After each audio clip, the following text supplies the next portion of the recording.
Ever think you might need a little more out of life? Why not try Chasing Diamonds with Andy Cordley, a podcast aimed at bringing out the extraordinary nature of the human experience and the curiosity, wonder, and creativity that drives it. It is his most sincere hope that today's episode tickles your fancy. So now, without further ado, here is your host, Andy Cordley.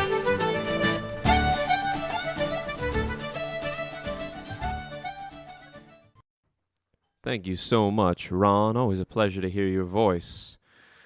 Welcome to Chasing Diamonds with Andy. I'm Andy Cordley, your host, and I'll be flying solo for this one. I hope you don't mind. I hope I can keep you interested. I'm going to do my best in that regard. Now, what I'm going to be talking about today is a concept called pattern recognition. I'm going to be talking about pattern recognition and patterns in general in my life and through other points of view as well. So what is pattern recognition? Well, simply put, it's our brain's ability to notice similarities and repetitive occurrences in life, in our reality. Now, how this pertains to what I will be talking about today is important. I'm going to be talking today about reaching a higher level, trying to achieve a greater sense of purpose on this earth, in this journey that we are all on. And the way pattern recognition helps us do that is it helps us reveal a working knowledge. It helps us build a working knowledge of the social and cultural realities that we live in, specifically in regards to how we keep this crazy machine that we call modern society running fairly seamlessly in most regards. And it's because of the brain's ability to separate everything into categories and place these categories into sequences that can be repeated with the least amount of physical and cognitive effort. So those words, physical and cognitive effort, these are things that are compartmentalized in all animals. And generally, since the pattern of thought for all living creatures is one of survival, the reduction of physical and cognitive effort is always on the top of the list. So when the brain can break, large amounts of information down into easily repetitive cycles, it is not then required to exert so much thought and so much effort in order to accomplish the very complex tasks such as climbing a tree or cooking or building a shelter or anything like this. And of course, the reduction of physical and mental effort reduces the amount of energy one needs to spend on those things, which then reduces the amount of food one must intake, which reduces the amount of time one must spend hunting, which increases the likelihood of survival for you and everyone else in your species who shares the ability to break down things into these patterns. But we are creatures who created the internet. We've created laptops. We've created small metal boxes wherein contained explosions cause them to move about the ground. We are an incredibly advanced species, and it just seems curious to me that we still fall into these old patterns and traps left over from a life wriggling in the mud, the primordial ooze of our creation. So I am on part of a journey to remove those patterns, remove the mental enslavement to these strange tribal and animalistic tendencies. Because we live in a world beyond nature. We have faculties to reach and to create and to consider things that are beyond nature. And one of the things I think should be at the forefront of this journey is to try to find and achieve some level of understanding with the natural environment, some better understanding of our own existence beyond a hunter-gatherer mindset, which in reality we still very much operate in hunter-gatherer mindsets, in hunter-gatherer patterns.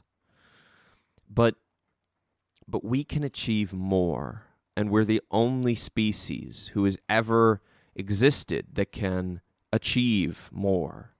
So I think it's our duty to evolution to pursue a better understanding of reality, a better understanding of our universe, a better understanding of our own selves and our own purposes.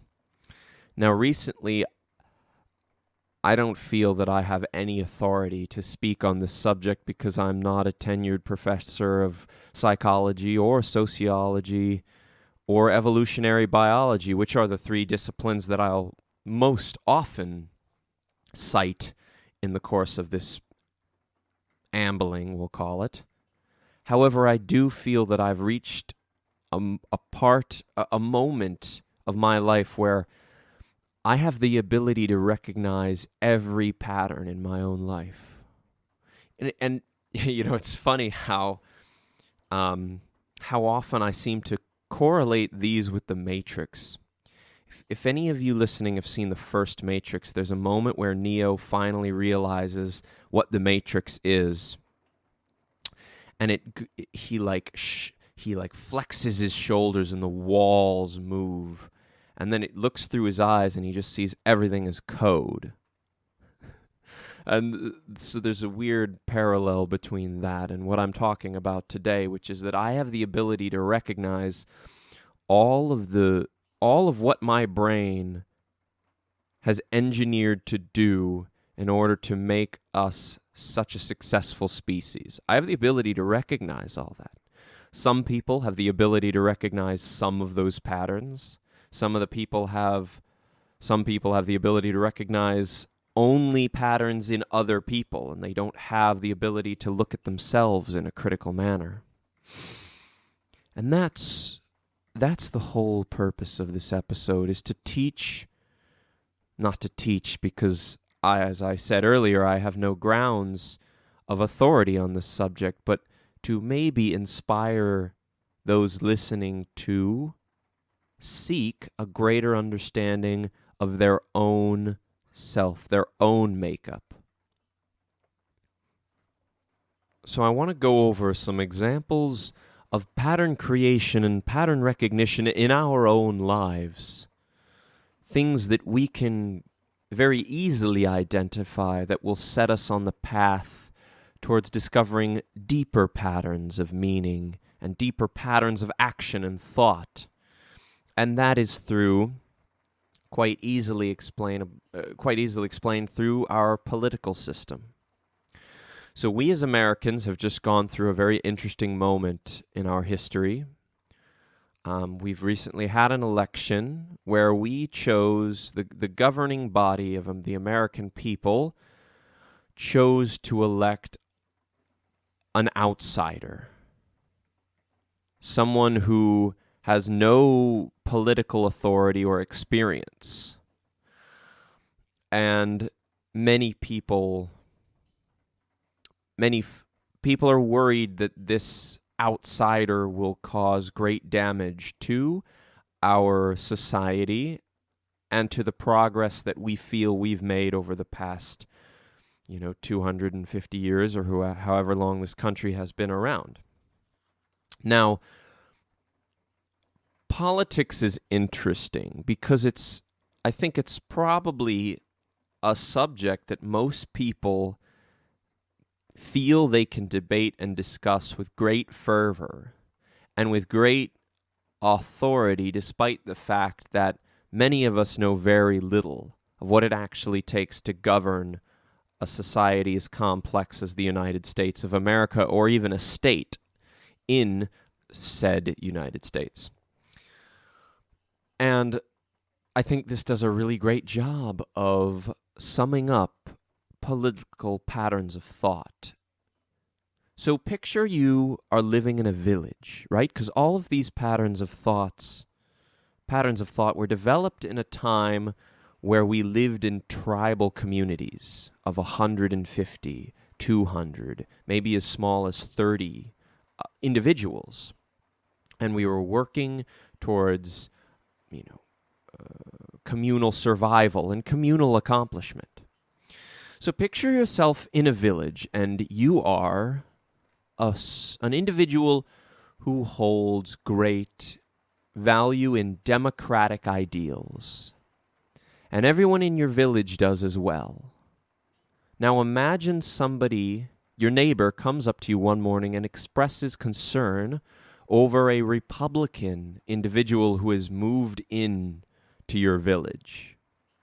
So right now, this is a situation that repeats itself over and over in different ways in our society, and that's basically the strange nature of humanity to constantly separate ourselves into tribes, despite the fact that there's so many of us, that we're all interconnected, and that we don't need to rely on each other for communal survival. But in general conversation, and you can take water cooler talk at work or dating, what you're trying to figure out, the real basis of human conversation is two people coming face to face and trying to figure out whether or not the other person is an outsider. Is this person a stranger? Is this person dangerous? Is this person unusual? Does he like the same things as we do? Is he one of us? Let's find out. That's what the basis of conversation is in all forms. And the other basis of conversation is to reinforce social bonds with each other. Why else do you think I could have at work a fairly meaningless conversation about how unhappy both of us are that it is Monday and we have to work 5 more days before the weekend? That's a fairly meaningless concern. All we are doing is expressing our disdain at having to do something that we don't want to do, almost expressing a collective misery. And we both agree on it. We both laugh and walk away smiling, despite the fact that we've just revealed, something that makes us deeply unhappy. That wasn't the purpose of the conversation. The purpose of that interaction was to reinforce social bonds, to connect quickly and briefly over the subject that we hold disdain at the coming 5-day, 40-hour work week. But it wasn't, if we truly didn't like it, we would get together and speak at much greater length. But we were merely just coming together to remind each other that we're cool, that we're part of the same tribe, we're in it together. So going back to this example is a Democrat moves, or a Republican moves into your Democratic village. The first thing you want to find out is this person a threat to our tribe? He's not the same as us. He's an outsider. Is he going to pose a threat to our way of life? And this is the very thing that is expressed in the anti-Donald Trump rallies. Is how many times have you heard the media call him an outsider? He's somebody who is coming in for the purpose of disrupting our community, our tribe. Now, there is a pattern of thought that is existing here, which is the pattern for us to recognize other people as either dangerous or safe. And this is very important. It's a good thing, because if it wasn't, we may not have, evolved out of the age of primate, the great apes, because it allowed us to determine who was a threat to our way of life, who wanted to do us violence, who meant no good, and who were communal members of our society who would be able to help with daily tasks, with gathering food, with protection. So it's a good thing.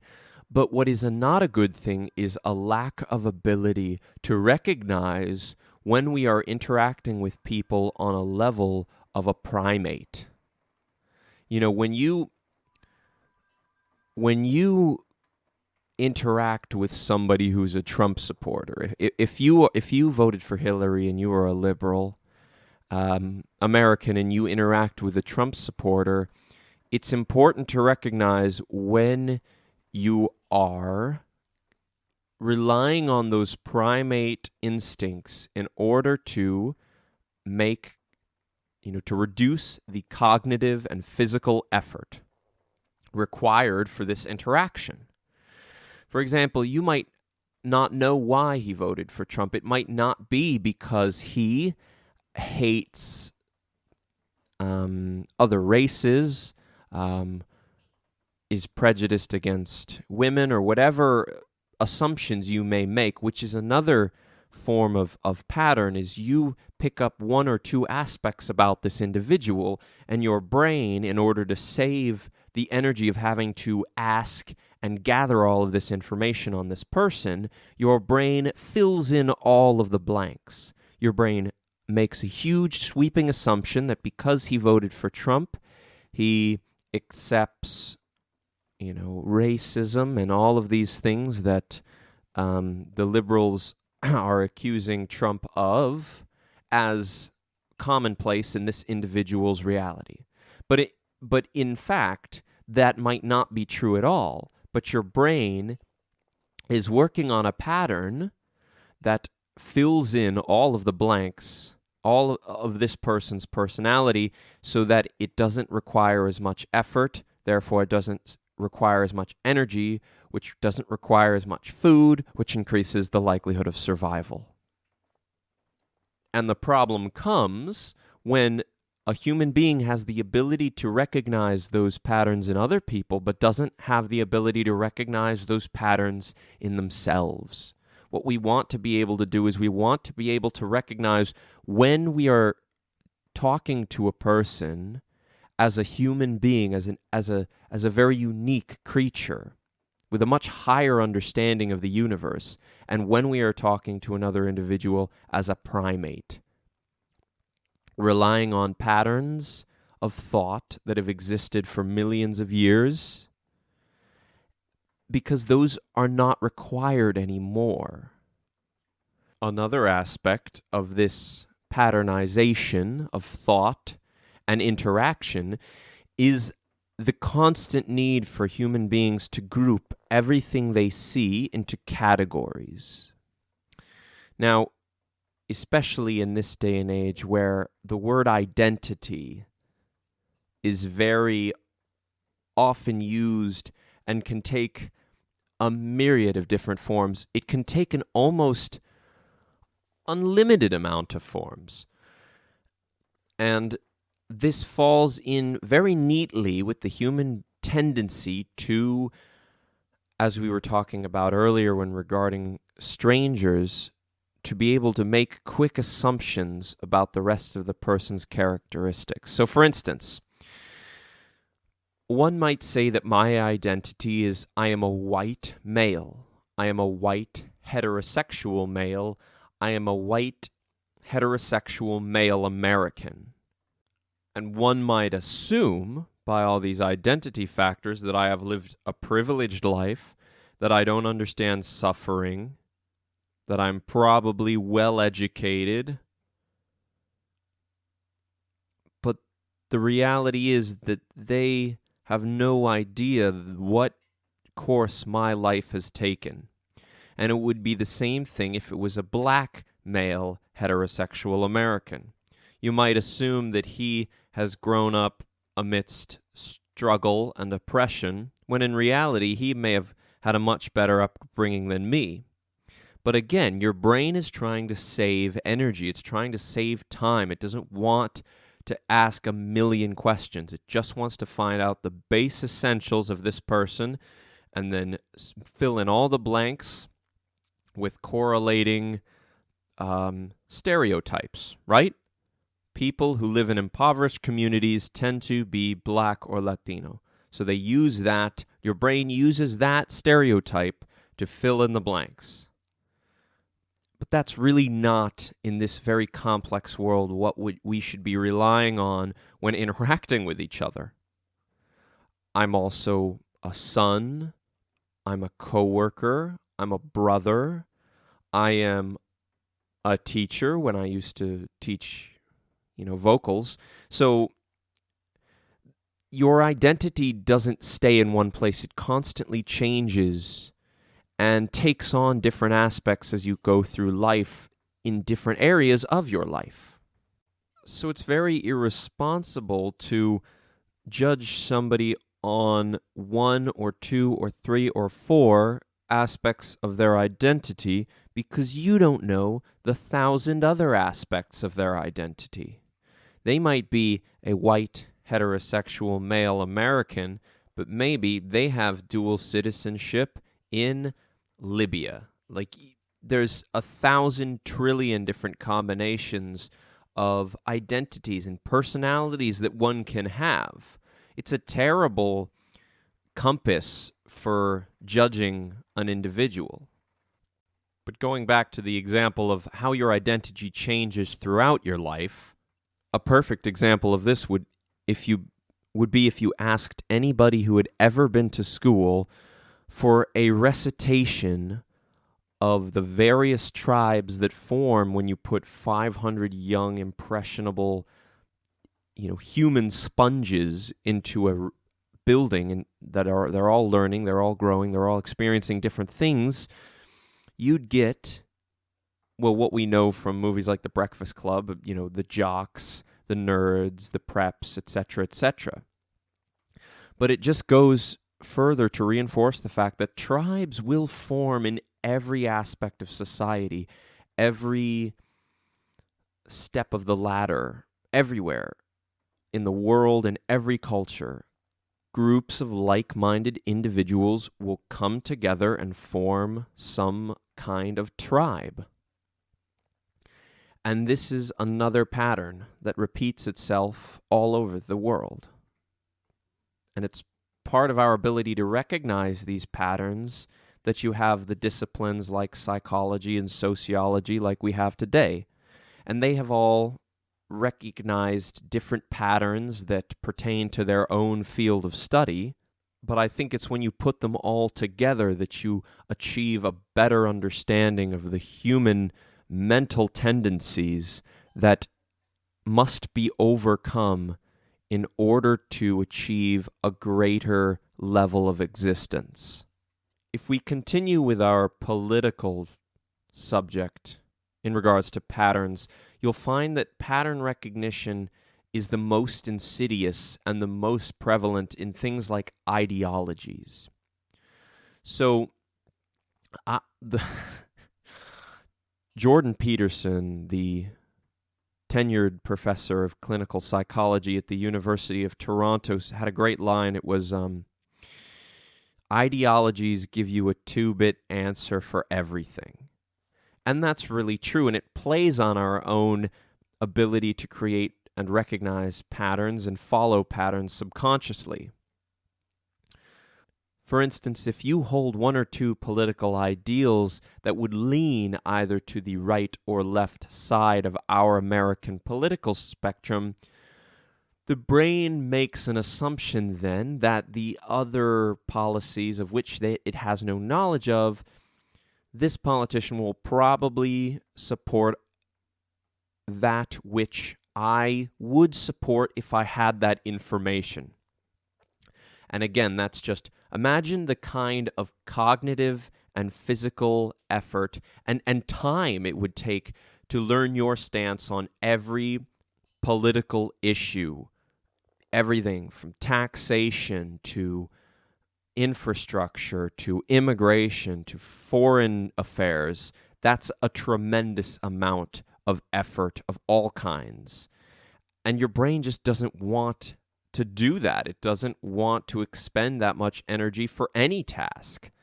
So the idea that if you vote for this politician because he agrees with you on this or that topic, that he should probably then agree with you on what you would agree with if you had the information on all those other topics, that's a huge, sweeping, and frankly irresponsible assumption that the vast majority of humans make.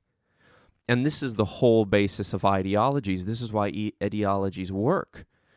It says one or two things, and then you fill in the rest of the blanks naturally. For instance, let's take the Bolshevik Revolution that created Soviet Russia, right?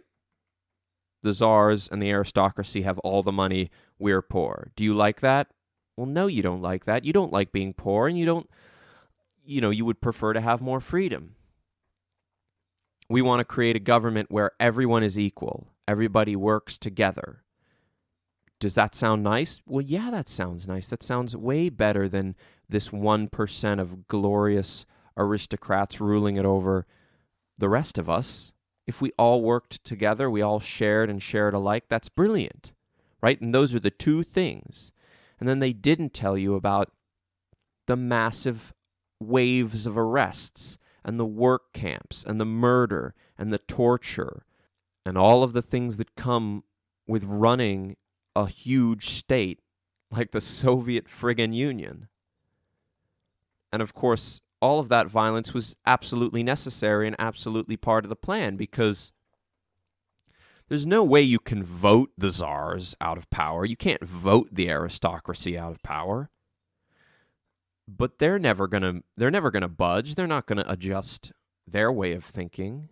So would it not be best for the general populace if we removed them, if we removed their opinions?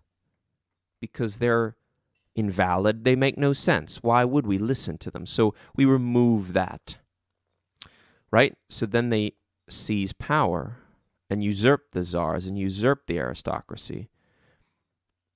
And then they realize, wait, there's a whole group of people who don't think what we're doing is right.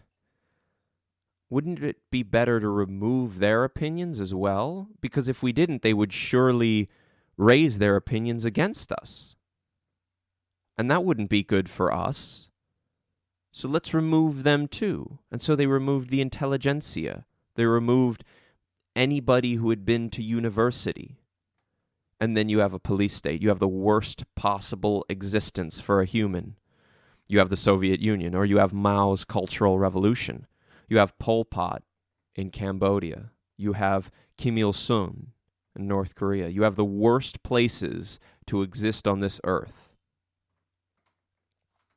So as useful as it is to lump huge assumptions and generalizations of political theory from these patterns left over from our time as Neanderthals, it's irresponsible in that regard. And I just want to point out a parallel between the example I just gave about the Soviet Union and what those on the liberal left would suggest about the current administration. Now, I'm not saying that we have anything to fear from becoming Soviet Russia, becoming one of the worst places to live in the history of humanity. But I am suggesting that the language is the same because they're using the same functions in the brain. They understand the same functions. Wouldn't it be better? Of course, everybody who voted for Trump obviously is a racist and a sexist and a homophobe and a bigot. So wouldn't it be better to just remove their opinions? Why should we be made to account for these opinions? And that was especially prevalent when they learned that Hillary Clinton actually pulled the popular vote, in the sense that more Americans wanted her to be president. Of course, that's not how this country works, because they recognize that the vast majority of people would live in these cities. But I'm not a political theorist, so I'm going to move off of this subject. I think I've made a point, a simple enough point that you can all understand about the assumptions, the constant assumptions our brain makes in order to save energy. And this is a pattern. And it is precisely our ability to recognize our own patterns of thought that will allow us to break out of being controlled by strange animalistic instincts. Recognize what your brain is trying to do, right? For instance, let's take a New Year's resolution. Even though the idea of a start and an end it's a human construct. But it says, okay, right, New Year's, we get a fresh start. We're going to stop eating so much sweets. We're going to start working out. But it's 3 weeks from New Year's. What your brain just did is it recognizes that changing its habitual patterns requires an immense amount of cognitive and physical effort, and it doesn't want to do that. So it just tricked you. It just said, despite the fact that you know that sweets and a sedentary lifestyle are bad for your existence, it literally just tricked you and said, 3 more months of sedentary lifestyle and bad diet, that's fine. We just need to get to this new start. Right? Why not just do it then? That's another these habitual ways of thinking are very useful for governing, just like ideologies, massive amounts of people to have fairly productive lives in order to survive and procreate. But they're not effective if you want to live an optimal life, mentally, physically, morally. You have to be able to think for yourself, and I don't mean think for yourself in the regards of making your own decisions. I mean think for yourself to make your own patterns. If you can rewire your brain to different habitual patterns of thought, that's when you get people like the Bodhisattvas. That's when you get people like Lao Tzu and Chuan Tzu from the Tao Te Ching. That's how you get people like the Dalai Lama and the Pope. The people that our society tell us are on another level of moral awareness. It's because they've totally rewired their brain to accept a different kind of habitual thinking. That's the whole Buddhist principle. It's about breaking away from our animalistic tendencies. And whether that comes from lust or violence or whatever it may be, it's about recognizing those violent and lustful tendencies as leftover habitual patterns of thought from our days as apes and overcoming them, becoming something greater. And it's not just Buddhism. You have this line of questioning, this line of thinking, this reasoning of separation from the animalistic nature of humanity in all forms of organized theology, most forms of higher philosophies, whether that's the meditations of Marcus Aurelius or Socrates or Nietzsche. Everybody recognizes that the way forward is almost going back and starting over, rewiring, finding new ways of habitual thinking, new principles, new guidelines, new patterns. And the only way you can create those is to recognize the old and faulty ones present in yourself and present in everyone around you. I really want to introduce this line of thinking to as many people as possible because it's helped me tremendously in a myriad of different ways. It has helped me politically to better understand what I feel is the proper way of governance. It's helped me morally in the sense that I now have a much better understanding of what is truly right and wrong and how best to treat people, to treat your fellow man. It's helped me overcome a fondness for myself that I've had since a kid, a very strong egotistical fondness. And I almost think, I'm going to talk about this at another podcast, but I almost think that it is one's ability to be fond of oneself that allows oneself to reach this doorstep. But it's helped me in so many ways. It has helped me better understand my own body, my own mind, my own patterns. Because most people have the ability to see patterns in other humans, but they lack the ability to realize what is actually governing their own lives. That's an old psychological question, right? Is free will, is that an illusion? Are we governed by far too many social constructs, genetic reward systems? Do we actually have the ability to make choices for ourselves? I feel that this line of questioning can allow you to train yourself to truly achieve a state where you can make any choice for yourself. This concludes my first solo commentary on patterns and pattern recognition.